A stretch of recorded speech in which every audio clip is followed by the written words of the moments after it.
niko fresh. Kama kawa. Shukran. Yes. Ona leo umeamua kunijoin hapa Football KE Fans TV. Inabidi because the weather has been ridiculous.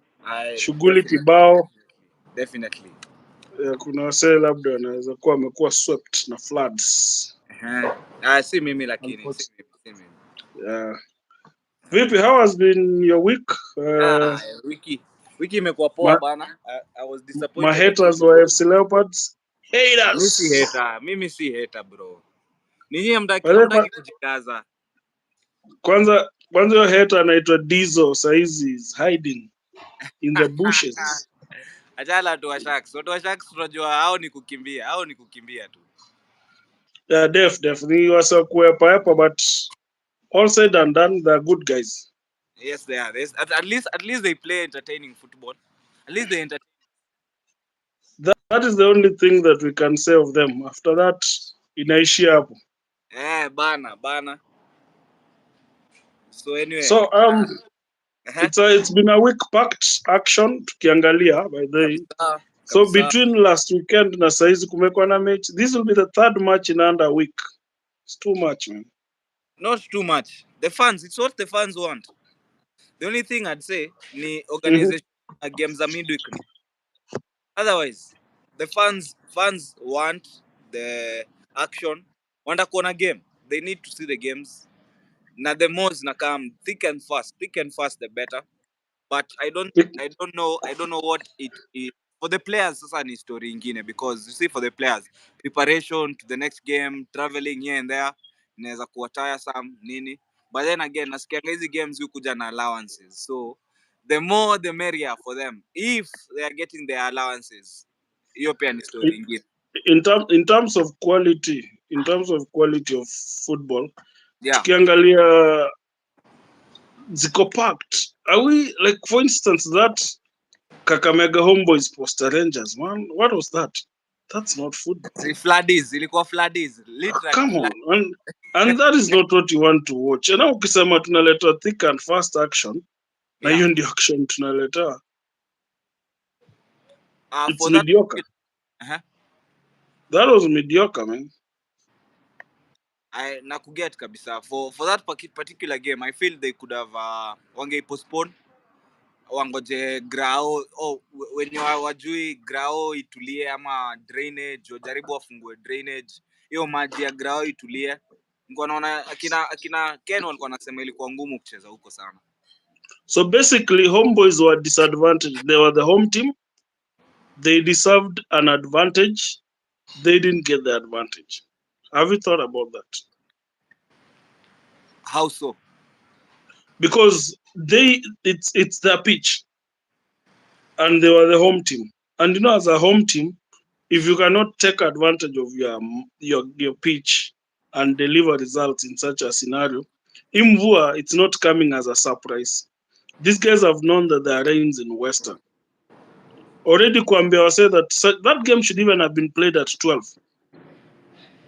I mean, internationally we have games that even begin at 12. Yes. At a World Cup, remember World Cup, there were games that were played from 11 in Brazil.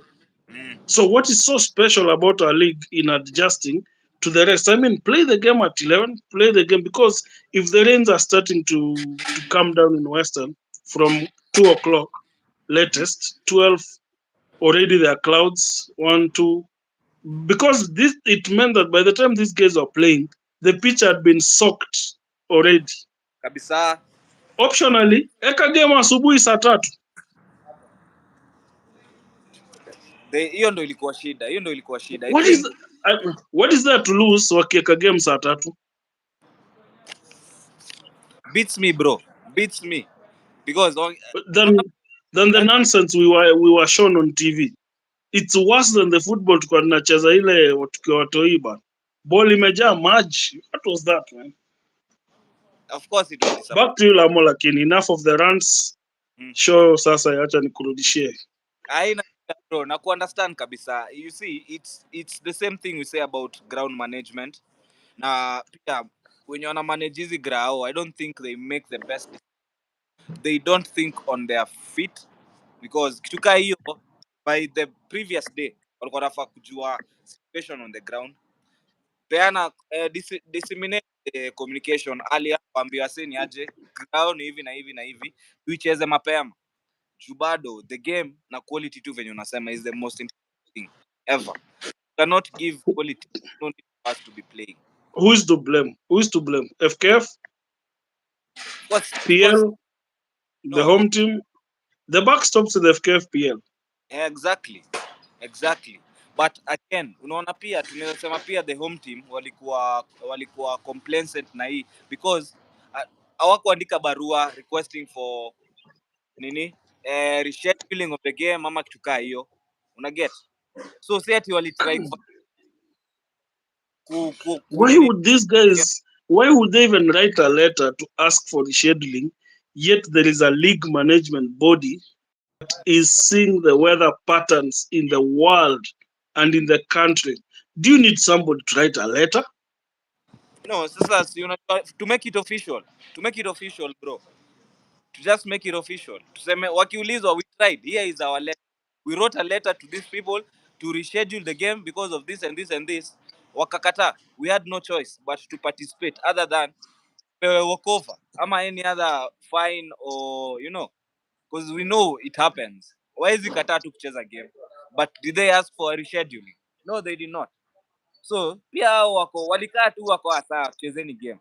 None of those teams wrote a letter to the management, whether it's to the FKF or the pitch management. So either way, wote again, yes, it stops with the management. The management inafaa kuwa imechora hizi vitu. They are supposed to be ahead of their game.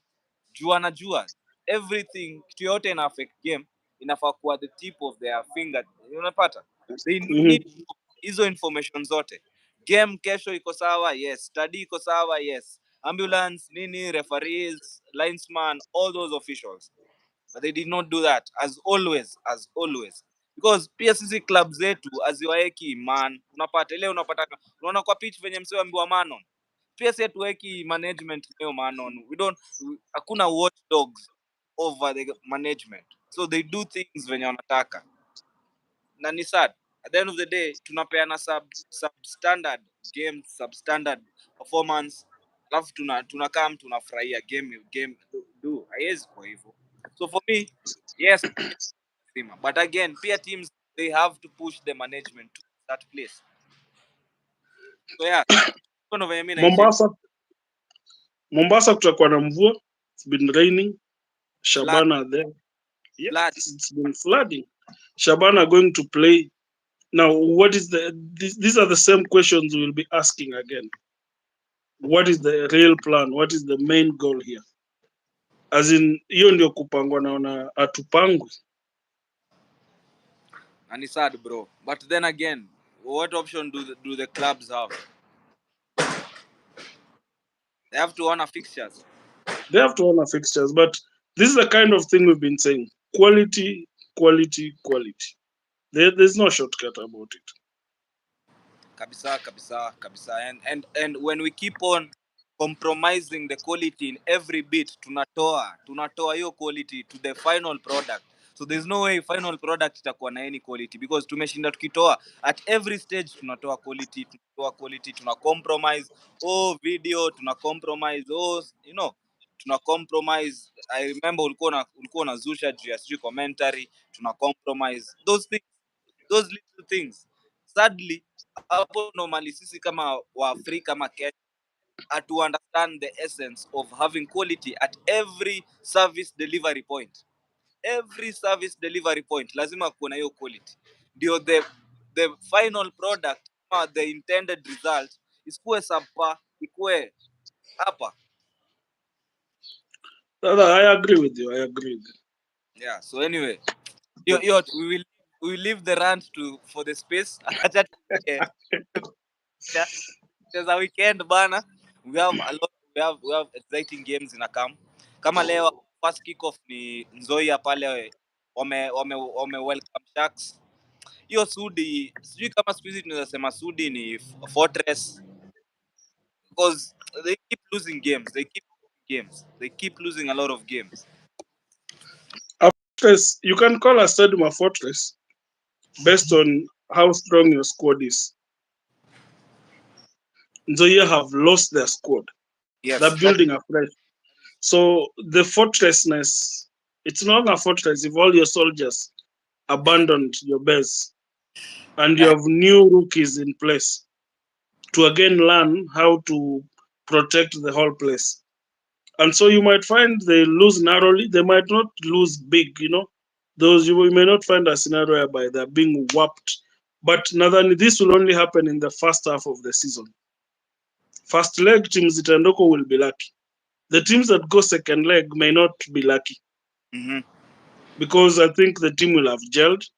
And Nzoia seem to have a very good run in the second half of the seasons. If you've noticed, they tend to really be strong at home. Last season, Wanakwanga giant killer sana by the in second leg. but last season walianza strong, alafu towards the end ndio wakashuka. Towards the end wakaenda wakishuka. I think emotionally, your pressure last season iliwaingia because there was a time they were at the top. Najua Yeah. once mko at the top, kuna pressure kuwa at the top because the team that tends to win the league is not the one that will be at the top for long. Mm-hmm. Actually, it's the team that goes at the top towards the end. Save for scenarios kama zile za Gor za 20 that unbeaten run when they were cruising. But we can give you examples. Leopards waliai lead the table for a long time. Ikawaramba. We saw Ulinzi wakishindile season ya 2010. They didn't lead the log for a long time. I think Tusker at the top interchange and then they took it last minute. Ukiangalia 2013, Go Tusker took it at the end. They were not at the top. 2013, Gor took it towards the end. They leaped Tusker and then wakamalizia, and that has been the game between those two teams. Unapata, then we have these other what we call these pretenders who come in wanakuwa top, then these other guys wanakuja wanapita. But all in all, Sudi is not the strong home ya Nzoia. Nadhani saizi itawasumbua kiasi.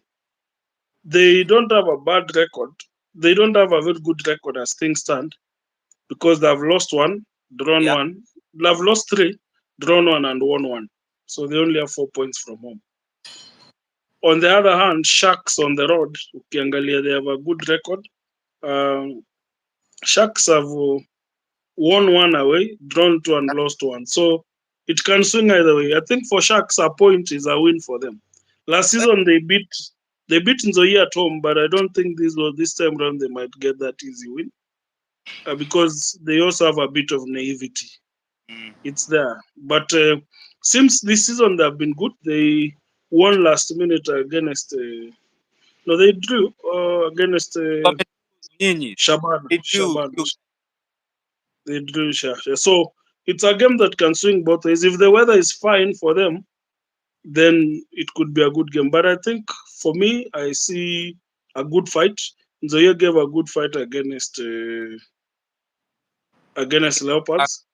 They were attack. They didn't. They were not afraid to attack when they had their moments. They didn't have so many shots, but they are dangerous in set pieces. And they have some very young, energetic player. Unfortunately, I think that guy is on a man's exam. I don't know if he's going to play, but it was an exciting player to watch. Kwa hivyo sasa tuseme hii ni the clash of the youngins. Unajua pia Sharks wanakuja na watoi kivyao. Sharks are becoming the Southampton of Kenya. I don't know how long they will sustain that strategy because because it usually crumples on you at one point. You see, once the money starts to flow in the league, you get torn on what strategy you're going to have. Because now, do you go buying experience or do you continue the young players and other people now can steal away your experienced players? Because all you need to do is to wait for 2 years or 3 years and the guy's contract lapses. Sometimes I could develop your players who come, then they leave. I don't think with Sharks, ukiangalia their model, ama whether it is their transfer policy or their model of development, I don't They think don't have hata wakipata do, I don't think it will change because it is Are something. you sure? That's Yes. not how it used to be. Actually, Sharks have changed because of no money. I feel I feel with Muluya hapo, of course you will have to blend. It's You can this strategy. You see, when they were going through tough financial times up on Yuma, it's when they changed their strategy. But they were still also buying experienced players like everybody else. Yes, you want to have that mixture of young players and senior players. But it's also very dangerous to have too many young players in a team. Because if the other season had stuck, that one for the transition committee had been legalized, Sharks was almost going down. If you watched. Yes. And so one thing I've learned about these relegation games is you could escape once, but it never goes away from you. And that's what I keep telling you and Leopards fans. Hatuwezi hepa hiki tu. Be very careful on how this thing goes. Everybody is at the risk of getting relegated. Never be complacent, man. Because all it needs is careless results, kidogo kidogo, you're struggling. And you look at this league table is very risky for all the teams that are there because, except for the teams that are at the top, they are not even at the top with such a large gap. You look at Poster, they only have a 12 gap with the teams in the bottom third. That's just 4 wins away. In the older times of dominance, we could be seeing a team with almost 27 points. Now, that is what will make a difference. So, if you have your run, you see like Kulinzi has only had a run of 2 matches. They're already in the top 5. Number 6. Yeah. So I think game ya Ulinzi, the Kariobangi Sharks away to Nzoia could swing either way. But I think a win for Nzoia would be very important for them. I think they gave a good account of themselves in the last match away. Yenye walikuja Nairobi. So that could motivate them for this match. And if they can contain the pace, because pia pace ya Western huwezi kimbia sana. Kama juu itakuwa iko imewaka sana, it will be different. But it's an exciting game for young players and a bit of experience. And a draw might be fair, but a win for Nzoia would be a very good result for them to just spice up their season once again. And try and get that momentum. But I feel. But a win for Sharks just throws the cat among the pigeons at the top of the log. Unajua pia Sharks pia said they are bad off. Sharks were number 7 with 13 points. Yeah, they are off the top. So to them, getting a win in Sudi could be as important as any other game, as any other final, because. But this season, Sharks are struggling to score. It's not like the other seasons, and it's a weakness that Sharks has had. They score so high and concede so high. This is one of Muluya's biggest weaknesses with his style of play, because their goal differences are almost zero most of the time. Even in last season, this season they're not conceding as much. No, come on. Yes, they're not conceding, but they're equally not scoring a lot of goals. They don't have an experienced finisher, so they're still trying to get their gist together. And you see, that is going to be a big factor when you're away now. If the home team can lock and score you, how will you get back? Because Sharks used to hit teams, and they would be lucky. Kama ni mbaya tutabaki draw. That's how they were surviving.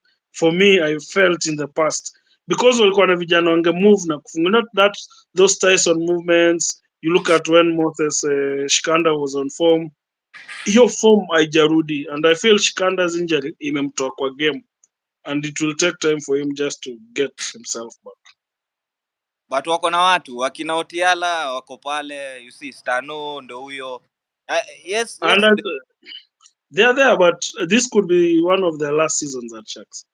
They probably have outgrown the team. I think somebody like Kitembali expect to see him at Leopards next season.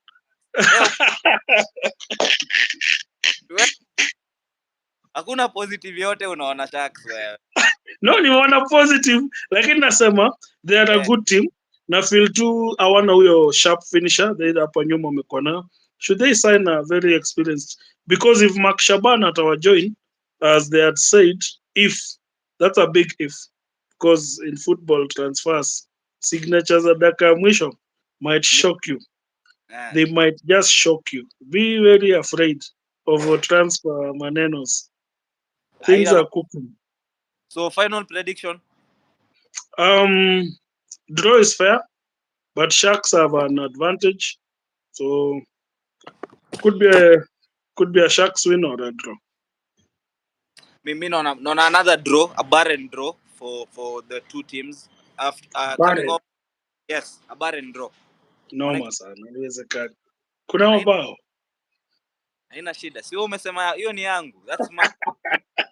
Au hapo one Sharks watashindwa kucheza because Grawet I chase into Sharks game.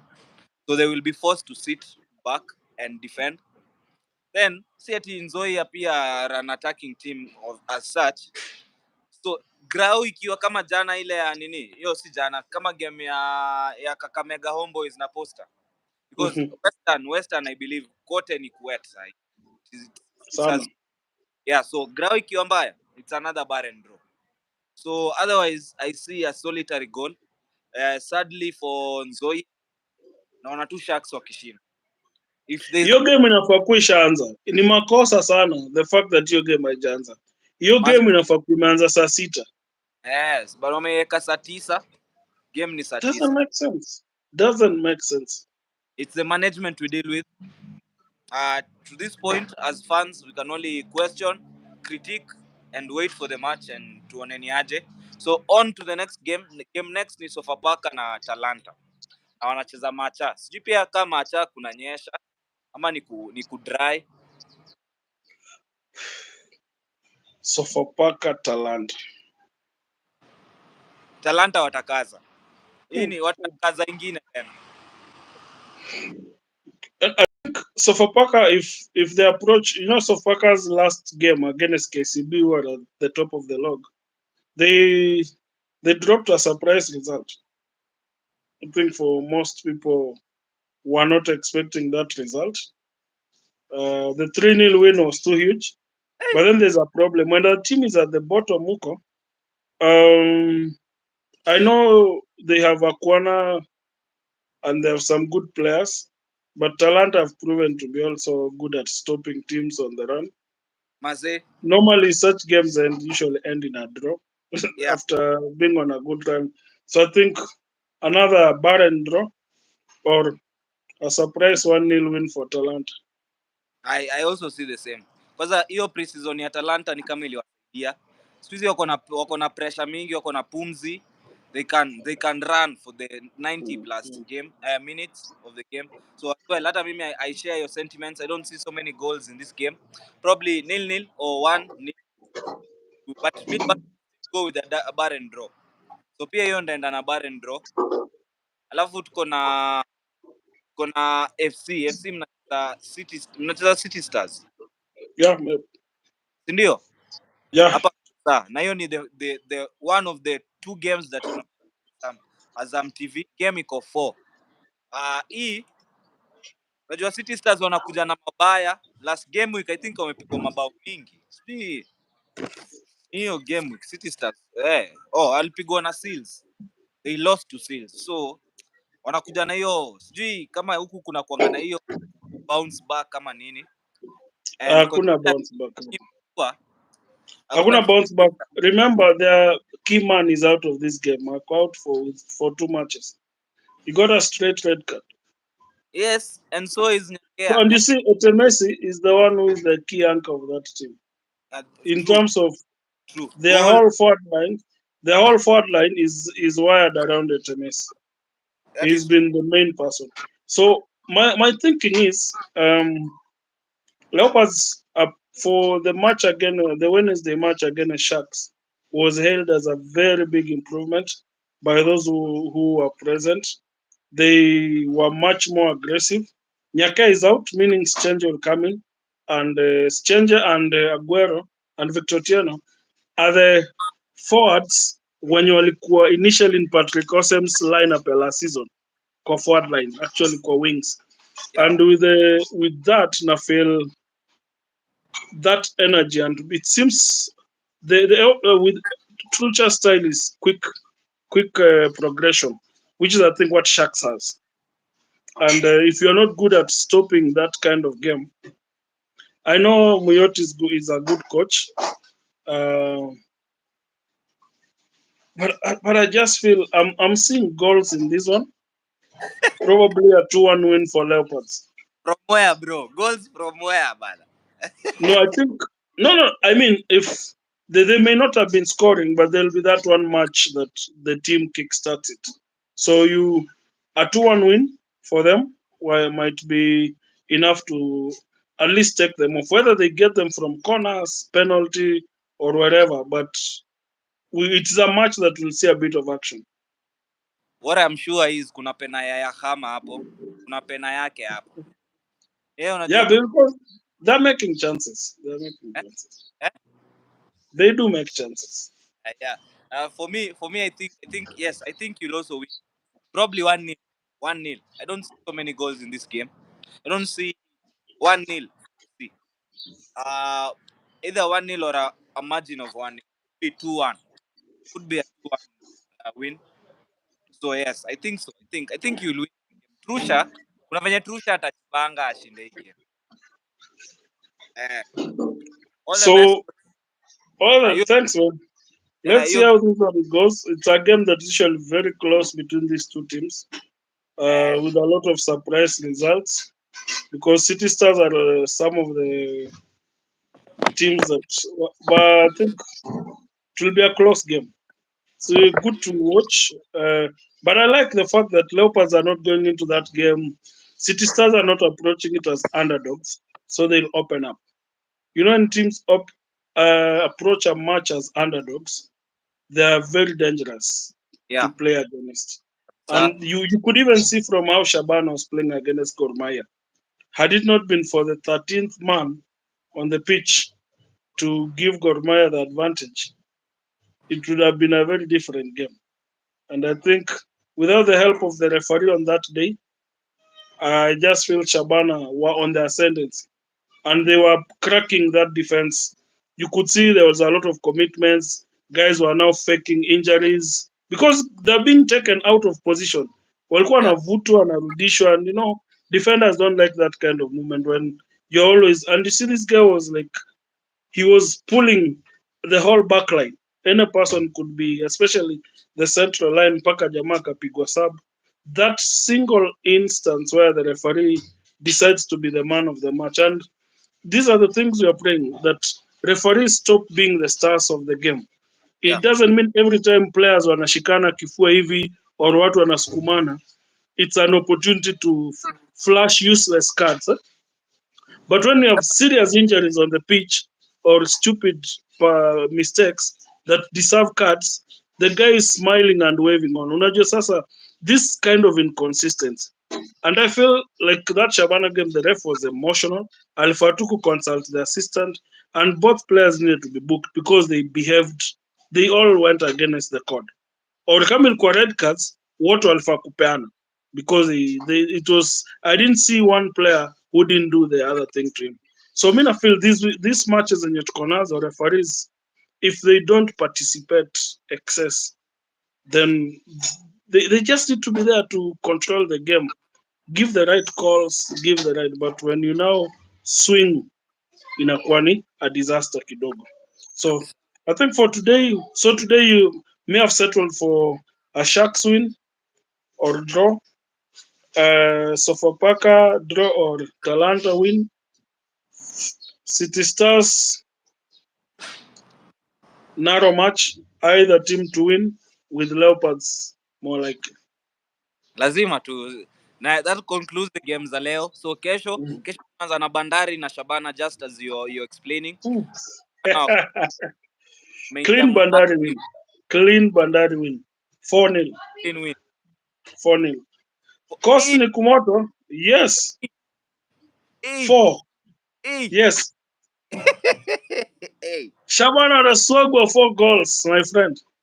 Hey, Tore Bobe. 4-0. Yote. Moja Yes. mbili yote. Venye umeenda hivyo, mimi ndasema Bandari watashinda 2-1 because by the game yao midweeks wametoka 3-2 means they are resilient in pushing for the wins.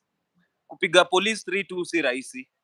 I understand that. Team ya Logarusic is not a coach wa kujifungua, and it being away and Bandari having scored 3 goals in that game means they have goals in them.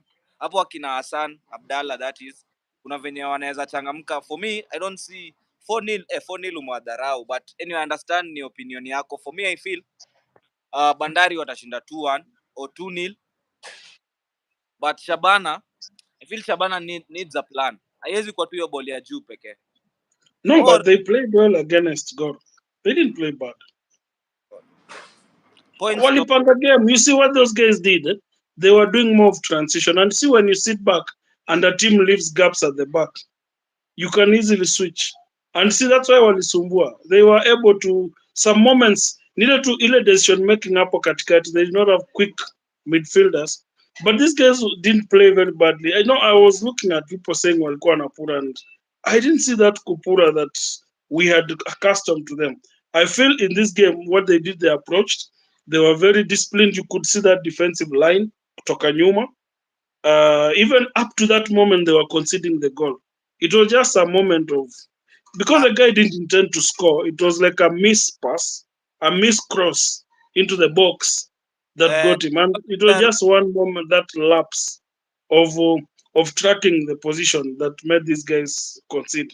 But they played very well. You can see the defensive shape. They are very organized. And I didn't see, they just lack that sharpness. And if Onchiri can get the energy and be able to play a bit more, because they're lacking a player who can kick off. If Onchiri can start games, asikuwa anatoka bench, answer games. Because if he comes to the game, there's already lack of, either guys are tired, they can't probably get him right. And if him and if Onchiri and Nyabuto can play, I feel they can make an impact. They'll definitely bring some coordination, because both of them can stretch defenses. So probably if they go get disciplined at the cost, because of the heat, they don't concede fast. If they concede fast 2 goals immediately, they might not come back. But if they hold on for like 20 minutes, 30 minutes, the first 15 minutes they have not conceded in that temporary, in that they have not played there for a long time. If they can hold and then get disciplined, because this is the top side, then they can take on. I can tell you for sure, I've seen teams have been beaten at the cost for nil. Most of the teams, including Leopards, including Tusker, including Homeboys. Very good, many teams have been smashed in that pitch. Very possible, because umeongelea weather. I had a friend, he was walicheza, he plays for Daktari FC. Poleni, tuko na band hapa, tuko na band wana prepare, wana muziki. So anyway, yes, it is part of the kuche spirit. Yes. So anyway, every Friday, Saturday and Thursday ni band, lazima muziki kwa pale. Le Grand, DJ Smalls na Rumba and the group. Waliekea Prince ule ni Charles King whatever, huo mzae na red carpet yake hapa.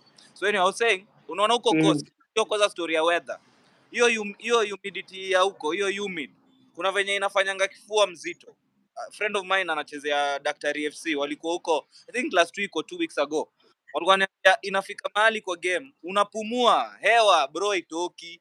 And if you consider Shabana and how they played towards the end of the game, but then inaweza kuwa a very huge factor in favor of Bandari. And if they can use that to their advantage towards the end of the game, kwanza wakakuwa na players off the bench, walete nguvu mpya, kwanza game ikienda kuisha wanaweza kimbiza Shabana sana, na wanaweza consider a lot of late goals as we have seen throughout the season juu ya hiyo pumzi na hiyo humid ya coast.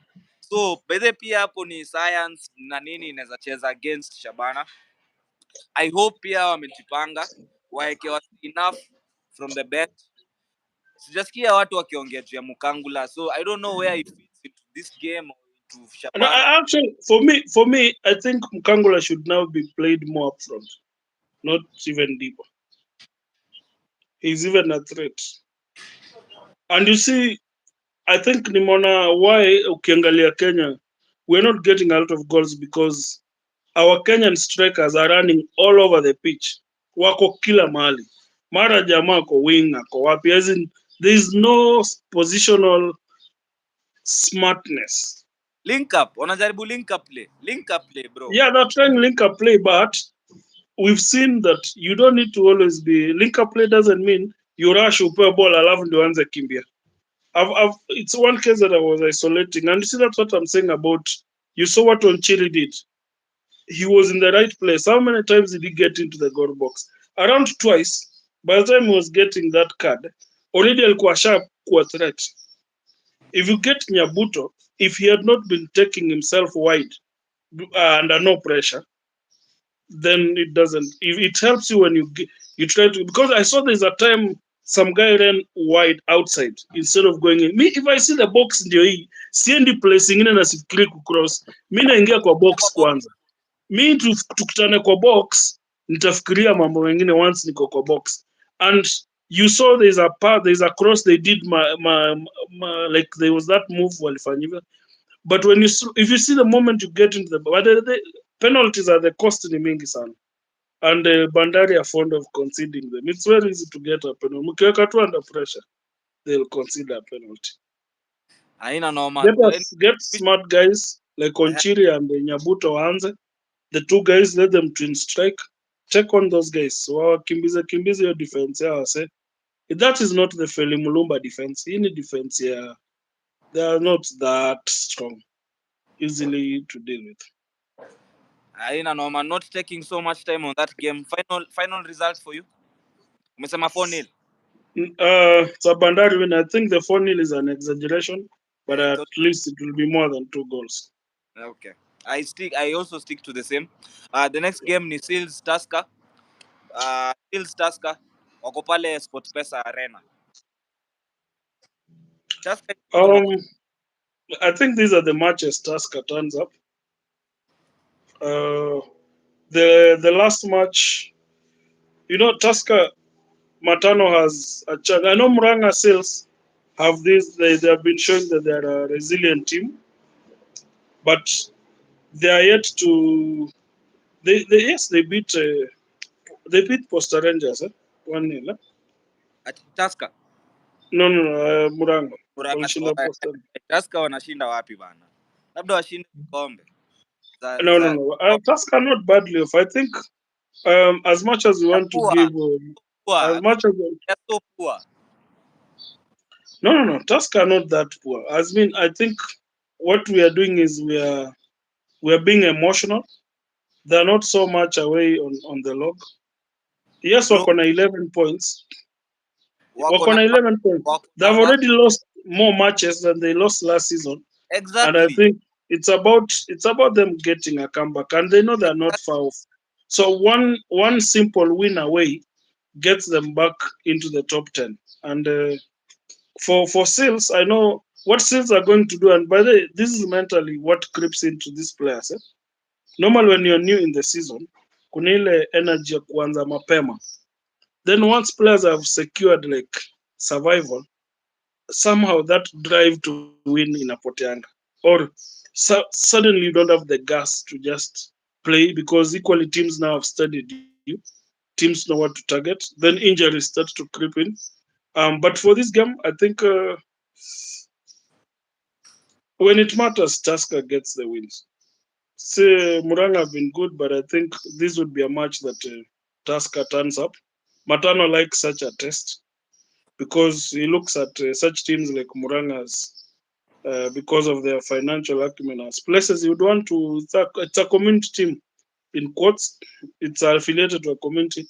He would easily one day take charge of such a team. And in terms of facilities and lack of fan base or thereabouts, these two teams go match to match. But narrow win for Tusker. They have a leaky defense, but I think they'll do a 1-0 win here. For me, I would want to believe Muranga Seals having that kind of a defense is not a coincidence. So I see a draw, or probably 1-1 draw, or a 1-0 win to Seals. And I'm saying this because in no way can I support has one name. So maybe a 1-0. Can Yeah, with what we have, unfortunately, sometimes not about support. It's just speaking what is on the table. it's what I said. It's what I said.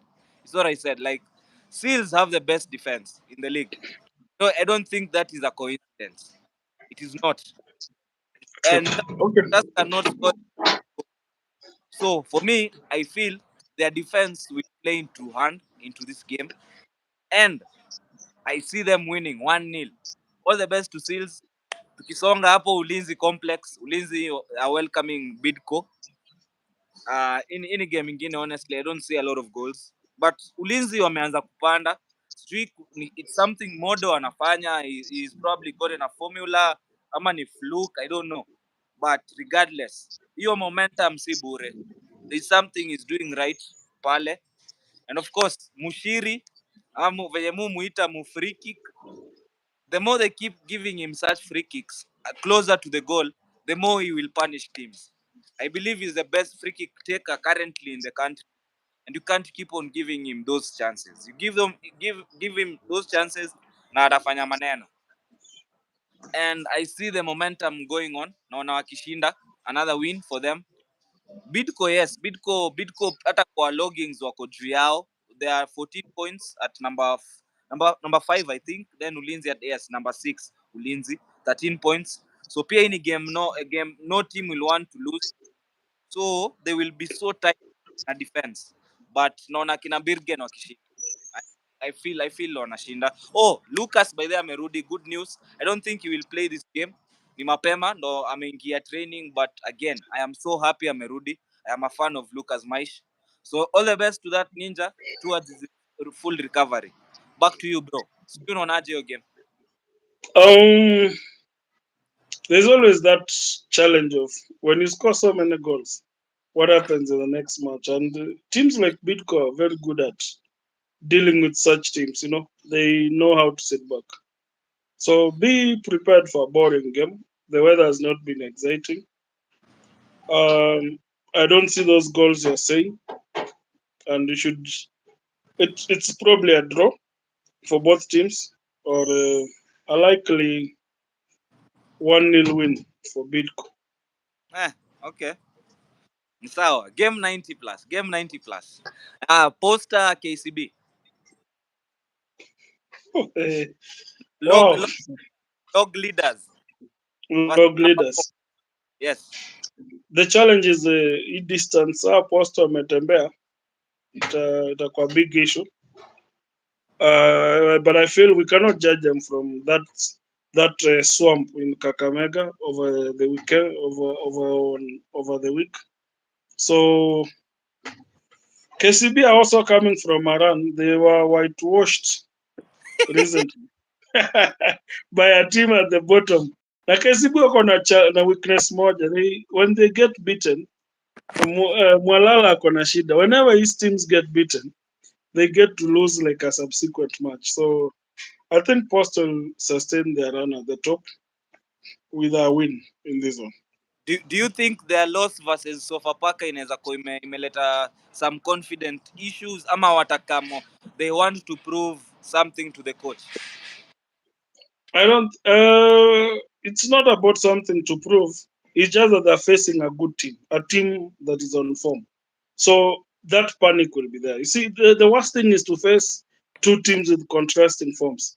One at the bottom, and then you meet one at the top. Then the one at the bottom beats you. What do you do to recover to beat the one at the top, who equally are very good and very defensive and very tight at the back?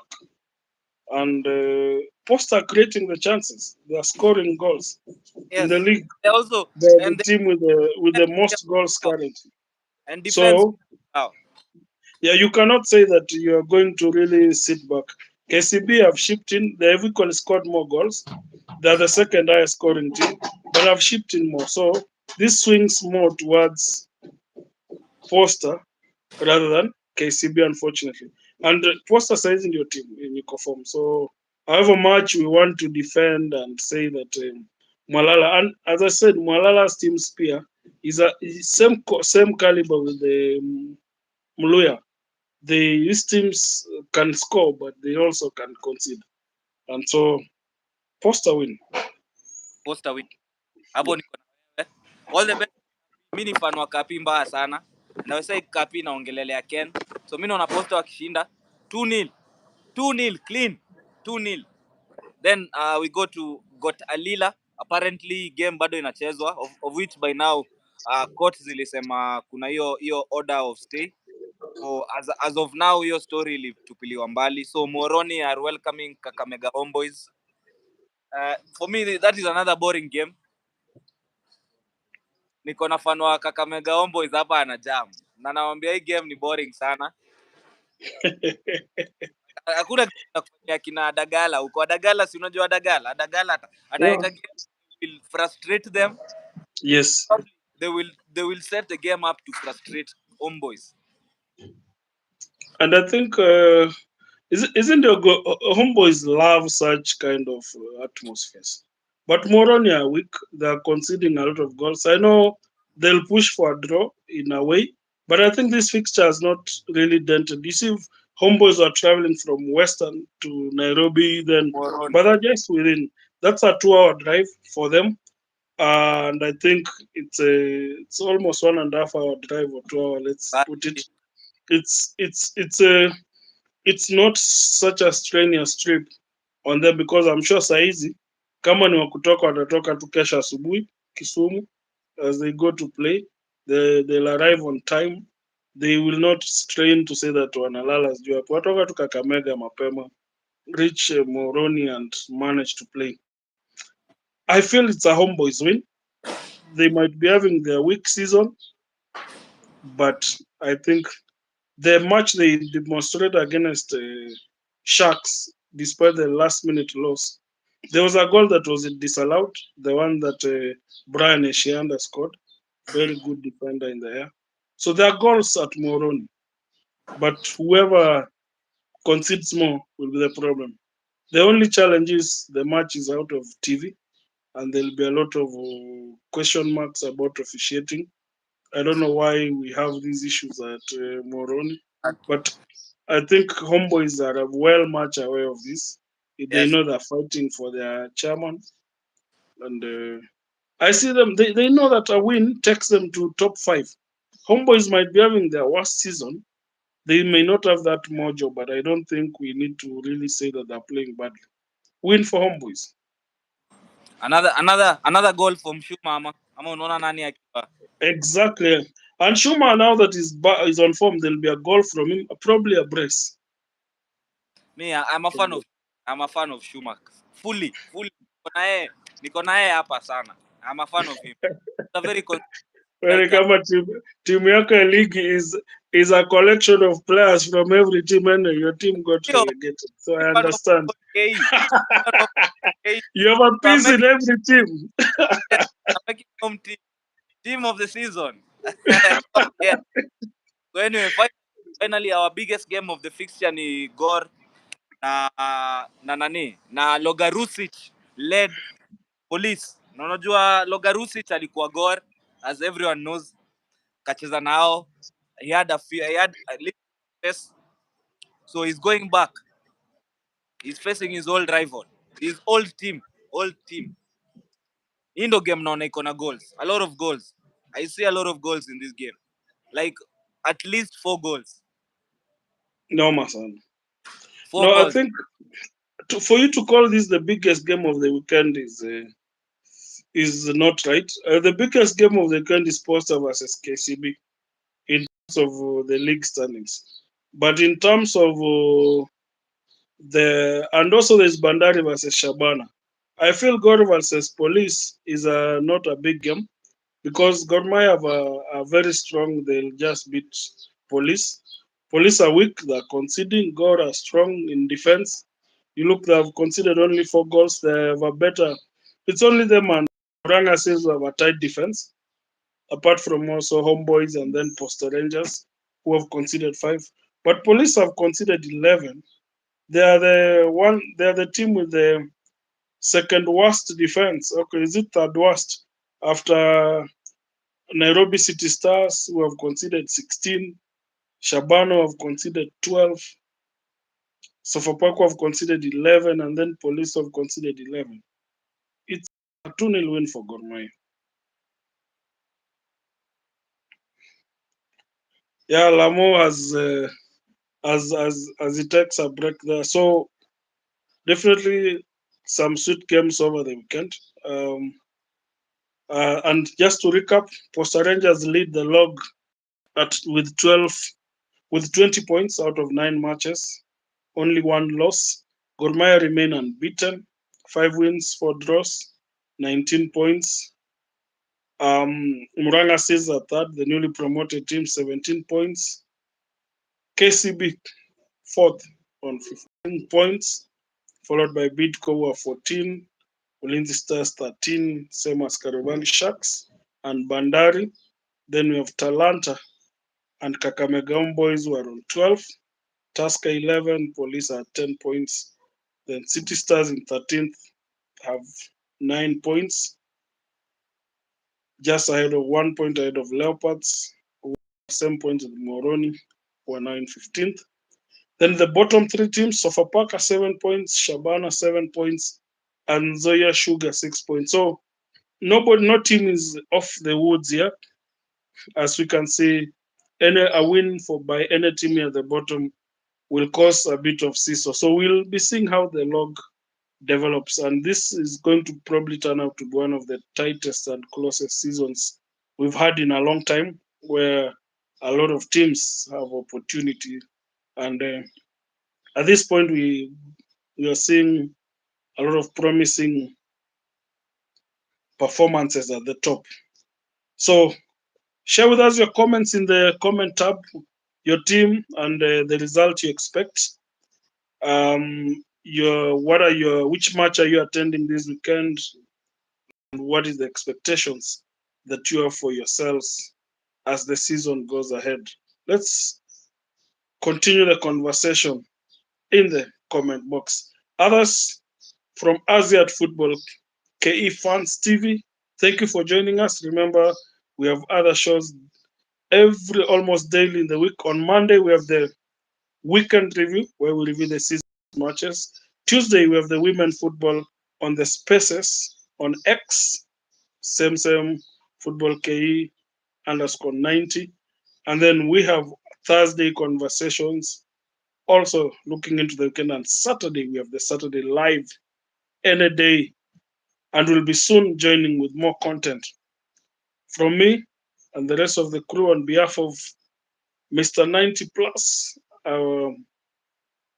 my name is Bakaya Milim. Until next time, see you guys